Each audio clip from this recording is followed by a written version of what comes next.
Hello नमस्ते दोस्तों, this is professor Tushar Rohidas Pokharkar from Dnyaneshwari education academy welcomes you to the demo lecture for physics again.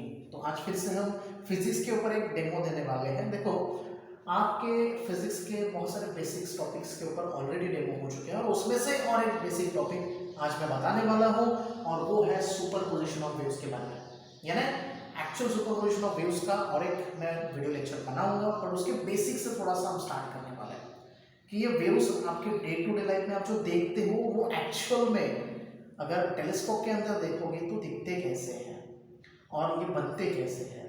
Okay, और देखो सबसे पहले है टाइप ऑफ वेव्स। ऑब्वियसली आपको पता होगा दोस्तों, वेव जो आप देखते हो तो आप किसको बोलते हो? तो आप जैसे आप सीशोर के यहाँ पे खड़े हो या फिर आप चल रहे हो, वहाँ पे घूमने जाते हो तो आप बोलते हो उसको वेव, देखो वेव जा रहा है। तो वैसे ही टाइप के आपके वेव्स भी होते हैं, वो आपको दिखता है उसी फॉर्म में, वो बस नहीं होता है, it is having different different forms. तो बेसिकली वेव के दो टाइप होते हैं, बेसिक टाइप। फर्स्ट टाइप होता है वेव का, जो फर्स्ट टाइप होता है that is mechanical waves. Mechanical waves, तो मैकेनिकल वेव्स ये फर्स्ट टाइप है और सेकंड टाइप है obviously non mechanical waves. Non mechanical waves, तो देखो ये मैकेनिकल और नॉन मैकेनिकल ऐसा क्लासिफिकेशन क्यों हुआ? देखो इसका सिर्फ एक ही रीजन है और उसी के बेसिस पे ये क्लासिफिकेशन होता है। मैकेनिकल वेव्स किसको बोलते हैं? जो वेव्स विदाउट मीडियम आगे प्रोसीड नहीं हो सकते हैं, those waves which require material medium for their propagation। propagation को ही traveling भी बोला जाता है और उन्हीं waves को हम किस में क्लासिफाई करते हैं? मैकेनिकल में। तो propagation किस किस को लगता है? एयर हो गया, आपको एयर भी एक क्या है? वेव है। गैसेस हो गए, वेव है, एयर टाइप के वेव है। वाटर हो गया। ओके, ये सब जो है, ये सब आपके जो है ये मैकेनिकल टाइप के वेव्स में आते हैं। साउंड वेव हो गया, मैकेनिकल वेव है बिकॉज इट रिक्वायर्स प्रोपेगेशन। अगर वैक्यूम में देखोगे तो साउंड आएगा? No, not possible. पूरा वैक्यूम कर दो, यानी वहां पे एयर ही नहीं है, वैक्यूम का मतलब एयर ही नहीं है, वहां पे साउंड आ ही नहीं सकता है, यानी मटेरियल मीडियम रिक्वायर्ड है। वाटर मटेरियल मीडियम रिक्वायर्ड है। Obviously therefore there is a classification known as a mechanical. तो मैकेनिकल में आते हैं आपके साउंड आ गया, उसके बाद एयर आ गया and then we have water. Okay, we can give too many examples. तो ये क्या है? आपके बेसिक वेव्स हैं। अभी मैकेनिकल हो गया तो नॉन मैकेनिकल में कौन आएगा? तो नॉन मैकेनिकल यानी which do not require any material medium at all. तो आपको पता है हमारा जो सन है वो बहुत सारे सोलर रेडिएशंस को वेरियस प्लैनेट्स पे भेजता है, बट हर प्लैनेट में वो जाएगा क्या? क्योंकि आप बोलते हो कि स्पेस में तो वैक्यूम है, स्पेस में कोई मीडियम ही नहीं है, तो यहाँ तक आएगा कैसे? ऑब्वियसली ऐसे भी वेव्स होते हैं जो मटेरियल मीडियम के प्रेजेंस के विदाउट भी आ सकते हैं और उन्हीं को हम कहते हैं नॉन मैकेनिकल वेव्स। यानी सोलर रेडिएशंस यानी कौन से वेव हो गए? Electromagnetic waves. तो ऑब्वियसली ये जो इलेक्ट्रोमैग्नेटिक वेव्स हैं ये आपके आते हैं, जिसको आप सनलाइट बोलते हैं। ये जो सनलाइट है वो विदाउट मटेरियल मीडियम के भी आ सकता है और विद मीडियम भी आ सकता है, यानी it is not necessary to have a material medium and therefore it is classified under non mechanical waves. यानी अर्थ तक जब आता है, अर्थ के एटमॉस्फेयर तक जब तक आता है वो, तो वहां पे स्पेस में कोई मीडियम है नहीं, तो वहां तक आता है तो विदाउट मटेरियल मीडियम आता है और अर्थ के एटमॉस्फेयर में एंटर करने के बाद ये सोलर रेडिएशंस किसी एक मीडियम के साथ आता है जिसको हम एयर मीडियम, एयर के वेरियस स्फीयर्स हैं उससे वो ट्रैवल करके यहाँ तक आता है। तो देयरफॉर ये आपका हो गया बेसिक मैकेनिकल और नॉन मैकेनिकल। तो अभी मैकेनिकल में भी क्लासिफिकेशन है क्या? यही है, इसलिए तो हमें ये चैप्टर अलग से देखना होता है। और मैकेनिकल में आपके जो दो क्लासिफिकेशन है वो कौन सा है फिर? तो मैकेनिकल में आपके जो दो क्लासिफिकेशंस है वो है ट्रांसवर्स वेव, ट्रांसवर्स वेव, और सेकंड क्लासिफिकेशन इसमें है लॉन्जिट्यूडनल वेव। तो थोड़ा सा अंडरस्टैंड करते हैं ये बेसिक ट्रांसफर और लॉन्जिट्यूडनल ऐसे क्यों क्लासिफाई हुआ है। देखो मैकेनिकल वेव है, इसमें साउंड भी है, एयर भी है और वाटर भी है, बट कुछ ऐसे मटेरियल मीडियम्स है, कुछ ऐसे मैटर्स है जो एक दूसरे जैसा ट्रैवल नहीं करते हैं, तो इसलिए ये क्लासिफिकेशन है। इसका मतलब क्या है, आप देखोगे एयर एंड वाटर ये जो क्लासिफाई होते हैं ये होते हैं ट्रांसवर्स वेव के अंदर, और sound only comes under the longitudinal waves. तो ऐसे क्यों है, क्यूरियस हो रहे हो आप, थोड़ा सा देखते हैं, देखो थोड़ा सा डीप में देखते हैं इसको। पहला है आपका ट्रांसवर्स वेव, उसकी हम बात करेंगे। याद रखना ये क्लासिफिकेशन किसका देख रहे हैं, हम मैकेनिकल वेव का क्लासिफिकेशन देख रहे हैं। तो आपका फर्स्ट जो है वो है ट्रांसवर्स वेव। तो ये ट्रांसवर्स वेव्स का क्लासिफिकेशन क्यों हुआ, बेसिकली देखो because of the pattern it shows, because of the pattern it shows. जब एयर वाटर आपको दिखती है तो कैसे दिखती है, वैसे ही इसका पैटर्न है, यानी ये वेव्स ऐसे दिखेंगे आपको। तो ऐसे टाइप के जो वेव्स हैं वो है एयर और वाटर। एयर को भी आप we can not visualize it but we can feel it, but इसको अगर आप टेलीस्कोप के अंदर देखोगे तो you will observe that the waves looks somewhat like this. तो ऑब्वियसली ये क्या होता है आपका, this portion is called as a crest, और ये जो डाउन पोर्शन देखो, अप पोर्शन जो उसको बोलते हैं क्रेस्ट, और जो डाउन पोर्शन है उसको बोलते हैं ट्रफ। तो इसमें आपके दो वेव्स आते हैं, याद रखना, एयर और वाटर।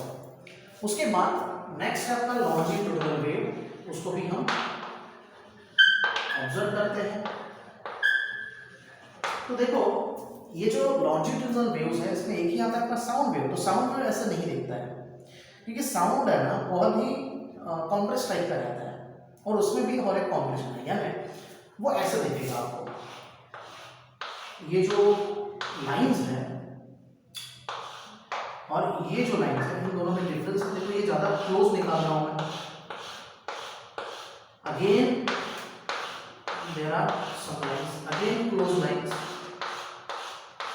तो देखो याद रखना ये जो क्लोज लाइंस है ना उससे स्टार्ट करते हैं, उसको बोलते हैं कॉन्ट्रैक्शन या फिर कॉम्प्रेशन, यानी जहां पे यहाँ पे क्रेस्ट है, यहाँ पे ट्रफ है, वैसे ही इसमें भी दो पार्ट्स है। इसमें ये होता है कॉम्प्रेशन, इसको बोलते हैं कॉम्प्रेशन। इसको थोड़ा मैं रफ कर देता हूँ, थोड़ा जगह बचेगा यहाँ पे, इसको थोड़ा सा छोटा कर देता हूँ।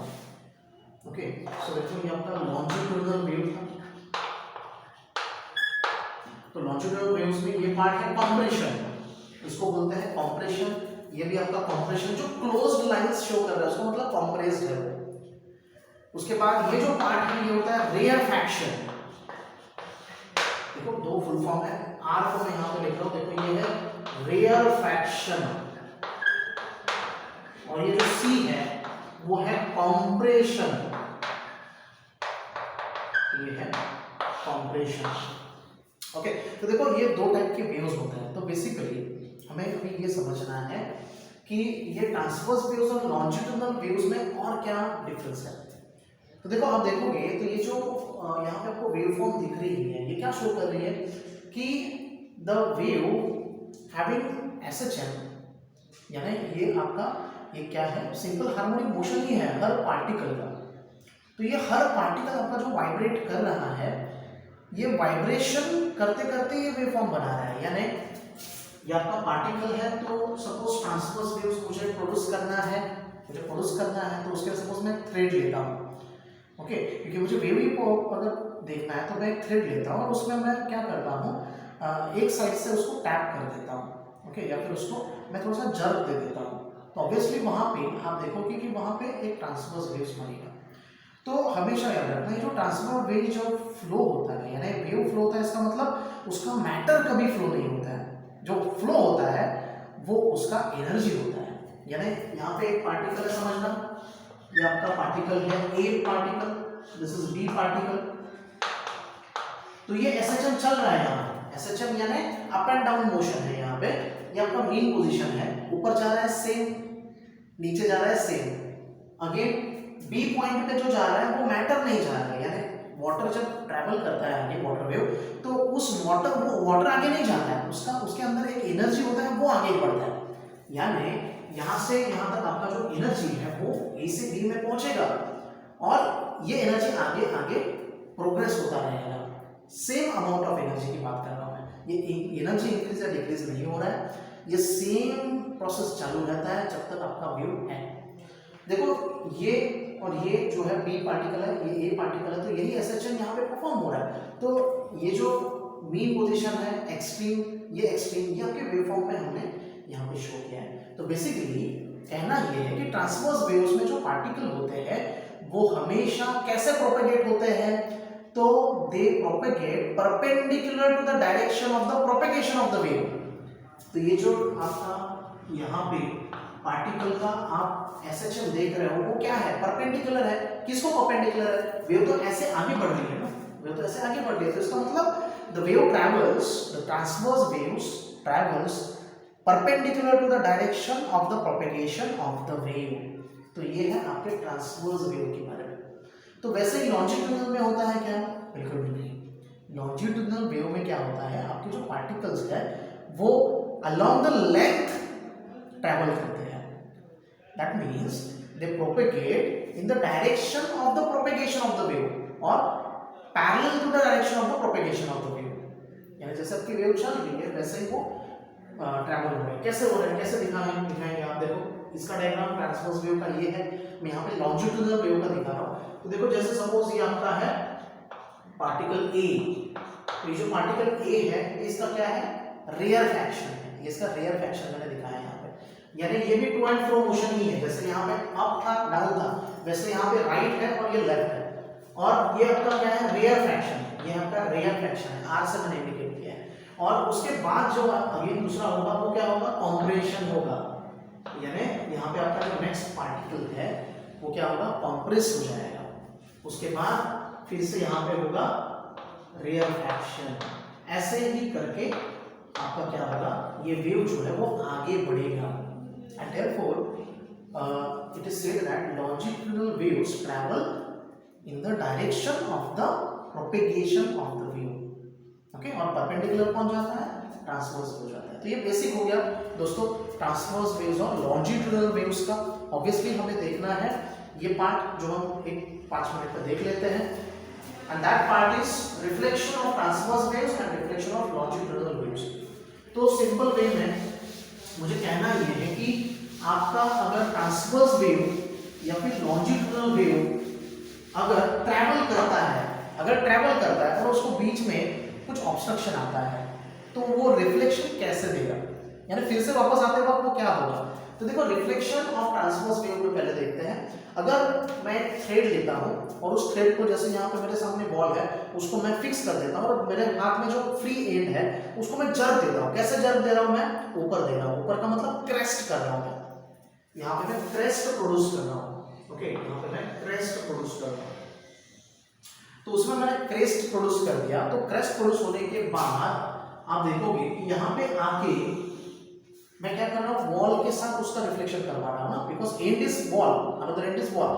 तो वॉल से जब आएगा तो इसका मतलब क्या हो रहा है, जो आप थ्रेड हाथ में लिया हुआ है वो रेयरर मीडियम में है। वो कहाँ पे है, रेयरर मीडियम में है। तो rarer medium to denser medium, ये आपका वॉल यानी डेंसर मीडियम है। तो डेंसर मीडियम में, डेंसर यानी क्या, जिसका डेंसिटी ज्यादा होता है, और रेयरर यानी क्या, जिसका डेंसिटी कम होता है। जैसे एयर में पार्टिकल्स बहुत गैप में होते हैं तो उसको रेयरर मीडियम बोला जाता है। और डेंसर यानी जहाँ पे ज्यादा डेंस पार्टिकल्स हैं। तो रेयरर टू डेंसर जब आपका रिफ्लेक्शन होता है, जब आपका ट्रांसवर्स वेव ट्रैवल होता है तो उसका रिफ्लेक्शन कैसे होगा। तो देखो जब मैंने दिया, मैंने उसको क्रेस्ट प्रोड्यूस किया। ये क्या है, ये क्रेस्ट है, सॉरी मुझे ऐसे शो करना चाहिए था। सिर्फ मैं एक ही पार्ट यहाँ पे दिखा देता हूँ। देखो ये पार्ट है आपका क्रेस्ट, क्योंकि मैं ट्रफ नहीं दिखा सकता, मैंने क्रेस्ट प्रोड्यूस किया है, जब ऊपर दिया है मैंने। तो देखो क्रेस्ट जब यहाँ से यहाँ पे ट्रैवल करेगा तो यहाँ पे आपका जब रेयरर मीडियम है तो इसका मतलब जर्क क्या होना चाहिए, इस वॉल को ऊपर शिफ्ट करना चाहिए। यार प्रैक्टिकली स्पीकिंग ये जो वॉल है आपको पता है कि wall can not be moved because of the thread. यानी कुछ भी वॉल तो बहुत डिफिकल्ट है मूव करना, यानी वॉल क्या करेगा, उल्टा फोर्स इस पे देगा। Due to the Newton's law of third motion we can say that the particle और the wave will reflect as a trough, यानी ये उल्टा होगा तो क्या बनेगा, ट्रफ बन के वापस आएगा। आ रहा है समझ में? क्योंकि डेंसर मीडियम को मूव करना या फिर उसको फोर्स करना बहुत ही डिफिकल्ट है। ओके, तो आगे समझ में? तो देखो ये क्रेस्ट भेज रहा था, अगर मैं ट्रफ भेज देता तो क्या होता, यानी अगर यहाँ पे ट्रफ भेज देता, यानी मैं नीचे अगर उसको जल देता हूँ तो ट्रफ प्रोड्यूस होगा। तो अगर मैं ट्रफ प्रोड्यूस करूंगा तो उल्टा आएगा, जब रिफ्लेक्शन आएगा, reflection of the wave will occur as a crest. यानी इसमें क्या हो रहा है, आपका जो रेयर टू डेंसर मीडियम जब जा रहा है तो crest is converted into the trough when the reflection happens and trough is converted into the we can say crest। तो ऐसे होगा आपका रिफ्लेक्शन ऑफ ट्रांसवर्स वेव्स। तो ये क्या मैंने बताया, ये मैंने बताया रेयरर टू डेंसर। अभी आप सोचो डेंसर टू रेयरर क्या होगा, यानी मैं क्या कर रहा हूँ, यहाँ पे एक छोटा सा यहाँ पे वेव यूज कर रहा हूँ, उसमें क्या कर रहा हूँ, एक रॉड ले रहा हूँ और उस रॉड में एक रिंग रखता हूँ, रिंग रख रहा हूँ। सो रिंग जो है वो इजीली स्लाइड हो सकती है। ओके, अभी अगेन थ्रेड में उस रिंग को क्या कर रहा हूँ, अटैच कर रहा हूँ, मैं उस रिंग को थ्रेड अटैच कर रहा हूँ। जैसे कि आपको मैं बताता हूँ, यहाँ पे देखो, जैसे यहाँ पे है मेरे पास यही रॉड। ओके, तो देखो यहाँ पे अभी कौन सा मीडियम होगा वो हम बाद में देख देंगे, बट यहाँ पे हमने क्या किया, उसको रिंग को अटैच किया और ये रिंग किसमें से ट्रांसफर हो रहा है, एक रॉड में से ट्रांसफर हो रहा है, समझ में? तो ये आपका रिंग याद रखना, जिसमें स्लाइड इजीली, जो इजीली स्लाइड हो सकता है ऊपर नीचे। तो यहाँ पे हम ये थ्रेड है, थ्रेड है, स्प्रिंग भी बोल सकते हैं इसको। ओके, तो यहाँ पे आप क्या कर रहे हो, ये रिंग यूज कर रहे हो, इसका मतलब इजीली स्लाइड हो सकता है। इसका मतलब क्या है, ये रेयरर मीडियम बन रहा है। ये क्या हो गया, रेयरर मीडियम हो गया अभी आपका, ये हो गया रेयरर मीडियम, और ये हो गया डेंसर मीडियम, यानी थोड़ा सा ज्यादा थिकनेस वाला स्ट्रिंग हम यहाँ पे यूज करेंगे। तो अभी आपका वेव कहाँ से कहाँ ट्रैवल कर रहा है, डेंसर टू रेयरर मीडियम, उल्टा है, प्रीवियस केस के उल्टा है। तो अभी देखो डेंसर टू रेयरर मीडियम जब जाएगा तो यहाँ पे मैं फिर से जब दे दूंगा, क्रेस्ट प्रोड्यूस करूंगा। तो क्रेस्ट जब प्रोड्यूस करूंगा और यहाँ पे आपका जब वेव पहुंचेगा तो ऑब्वियसली रिंग जो है वो इजीली स्लाइड हो जाएगा, यानी ऊपर चला जाएगा। अभी ऊपर चला जाएगा, इसका मतलब क्या है कि रेयरर मीडियम जब रिफ्लेक्शन वापस देगा उसी इस वेव का, तो वो क्या देगा, सेम देगा, क्या देगा, यहाँ पे सेम देगा क्रेस्ट। अगर ट्रफ भेजोगे तो वापस ट्रफ मिलेगा। आगे समझ में, दोनों case rarer to denser, denser to rarer. Okay, तो ये हो गया आपका ट्रांसवर्स वेव का रिफ्लेक्शन। अभी हम बात करते हैं लॉन्जिट्यूडिनल वेव में क्या होगा। ओके, थोड़ा सा कॉन्सेप्ट अलग है इसका, याद रखना, क्योंकि ये वेव थोड़ा अलग एक्ट करता है। देखो, अगर हम बात करें रिफ्लेक्शन ऑफ लॉन्जिट्यूडिनल वेव की, तो इसमें अगर आपका जो वेव है, यानी आप ऑब्वियसली ट्रांसवर्स वेव में आपने स्ट्रिंग यूज किया, बट लॉन्जिट्यूडिनल में क्या है, साउंड है। जैसे मैं बात कर रहा हूँ, मैं बहुत सारे लॉन्जिट्यूडिनल वेव यहाँ पे प्रोड्यूस कर रहा हूँ, जनरेट कर रहा हूँ। तो वैसे ही अगर मैं यहाँ पे प्रोड्यूस करूँगा तो देखो सामने डेंसर मीडियम है, मेरे पे वॉल है, तो इसका मतलब मैं क्या कर रहा हूँ, यहाँ पे this is a wall, suppose this is a denser medium and I am giving some amount of compression. थोड़ा मैं छोटा निकाल देता हूँ इसको। उसके बाद ये हो गया कंप्रेशन, ये रेयर फ्रैक्शन हो गया, फिर से ये हो गया रेयर फ्रैक्शन, फिर से हो गया कंप्रेशन, और फिर से हो गया ये रेयर फ्रैक्शन। अभी मैं क्या कर रहा हूँ, रेयर फ्रैक्शन को इंसिडेंट करवा रहा हूँ, यार ऐसे मैं खुद नहीं कर रहा हूँ, वो हो रहा है। सपोज हम अज्यूम करते हैं कि रेयर फ्रैक्शन इस वॉल के ऊपर इंसिडेंट कर रहा है, तो क्या होगा, वापस क्या आएगा। देखो ये आपका rarefaction, compression, rarefaction, compression और रेयर फ्रैक्शन। तो याद रखना कि जब ये आपका रेयरर मीडियम है, क्या है, पहले ये चीज याद रखना, रेयरर मीडियम है और ये क्या है, डेंसर है, क्योंकि ये तो वॉल है ना, रेयरर यानी एयर है, suppose you can take water, you can take, तो ये सब रेयरर है as compare to the wall, क्योंकि वॉल तो सॉलिड है, तो इसलिए वो सबसे डेंस है, नो डाउट। तो देखो जब रेयर फ्रैक्शन टू जब आपका रेयरर टू डेंसर मीडियम में ये ट्रैवल कर रहा है, तो क्या हो रहा है कि जब ये यहाँ पे रेयर फ्रैक्शन है, तो रेयर फ्रैक्शन यानी क्या, पार्टिकल्स में थोड़ा गैप होता है, रेयर फ्रैक्शन में गैप होता है। ओके, रेयर फ्रैक्शन में ये गैप क्यों दिखाया जाता है, क्योंकि एक्चुअल में पार्टिकल्स में गैप होता है, ऐसे ही वेव ट्रैवल करता है ये।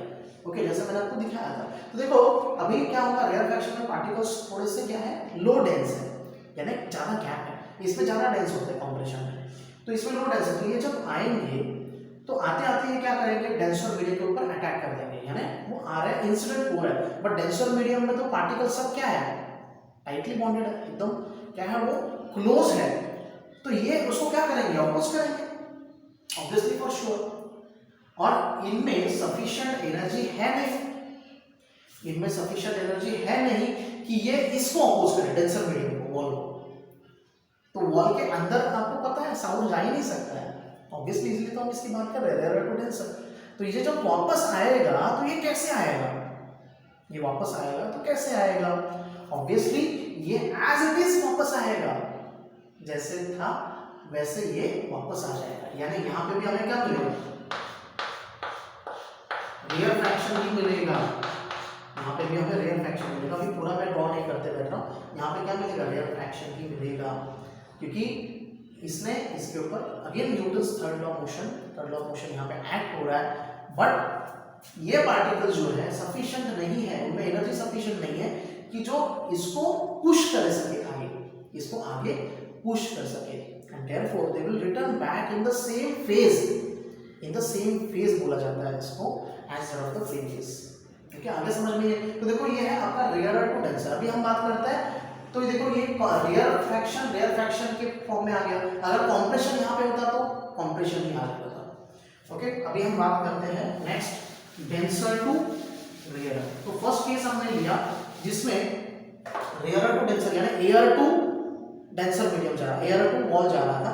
अभी हमें क्या बात करनी है, डेंसर टू रेयर, यानी डेंसर मीडियम में आप क्या ले सकते हो, जो रेयर मीडियम से ज्यादा क्या होना चाहिए, ऑब्वियसली डेंस होना चाहिए। तो डेंसर मीडियम में सपोज मैं वाटर लेता हूँ और मैं वाटर के अंदर हूँ, स्विमिंग पूल में हूँ और किसी को मैं आवाज दे रहा हूँ, स्विमिंग पूल के अंदर हूँ और किसी को आवाज दे रहा हूँ, तो इसका मतलब वाटर डेंस हो गया, किसके कंपैरिजन में, एयर के, जो बाहर खड़ा है। तो ऑब्वियसली यहाँ पे आपका एयर है, ये सपोज वाटर है, तो यहाँ पे हम क्या कर रहे हैं, यहाँ पे again same thing, rarefaction, compression, rarefaction, compression, rarefaction. देखो पिछले केस में भी हमने रेयर फ्रैक्शन लिया था, इसलिए यहाँ पे भी वो ले रहा हूँ क्योंकि आपको इजीली अंडरस्टैंड होगा। और यहाँ पे क्या है, एयर है, याद रखना यहाँ पे क्या है, एयर है। तो यहाँ पे जो एयर है उसके ऊपर अभी मैंने आवाज में जैसे बोल रहा हूँ, यहाँ पे सब एयर ही एयर है। तो क्या हो रहा है, यहाँ पे जो रेयर फ्रैक्शन है, यहाँ पे जो रेयर फ्रैक्शन है, यहाँ पे कॉम्प्रेशन है, rarefaction, compression, rarefaction. तो ये रेयर फ्रैक्शन जब इसके ऊपर इंसिडेंट होगा तो क्या होगा, ये तो रेयर है, रेयर यानी इनमें ज्यादा गैप है और एयर पार्टिकल्स में सफिशिएंट एनर्जी नहीं होती है। सफिशिएंट एनर्जी किसमें होती है, इसमें होती है, यानी ये इसके ऊपर क्या कर देंगे, अटैक कर देंगे, यानी इसको आगे पुश कर देंगे। तो पुश करने के बाद क्या होगा, पुश करने के बाद ये जो पार्टिकल्स हैं ये क्लोज हो जाएंगे, इसको ये पुश कर रहे हैं, आगे बढ़ा रहे हैं, तो ये पार्टिकल्स नजदीक आ जाएंगे, क्लोज आ जाएंगे, और उसके वजह से क्या होगा, यहाँ पे जब वो रिटर्न में आ रहे होंगे, ये जो रिफ्लेक्शंस है जब रिटर्न आएगा तो ये क्या हो जाएगा, ये हो जाएगा कॉम्प्रेशन, ये हो जाएगा कॉम्प्रेशन, ये कॉम्प्रेशन होगा, फिर ये रेयर फ्रैक्शन, ऐसे दो ही मैं यहाँ पे दिखा रहा हूँ। तो ये एयर भी जो है देखो थोड़ा सा आगे चला जाएगा, एयर भी क्या होगा, आगे पुश हो जाएगा, बिकॉज दिस रेयर फ्रैक्शन और we can say the longitudinal wave or sound wave is having a sufficient energy here to push this particular rear medium। तो देखो वही केस क्या होगा, अगर कॉम्प्रेशन लेंगे तो भी उल्टा होके वो रेयर फ्रैक्शन, क्योंकि कॉम्प्रेशन में क्या होगा, कॉम्प्रेशन में ऑलरेडी पार्टिकल्स बहुत डेंस है और वो उस रेयर एयर को आगे बढ़ा रहे हैं, तो उनमें तो गैप हो जाएगा ना।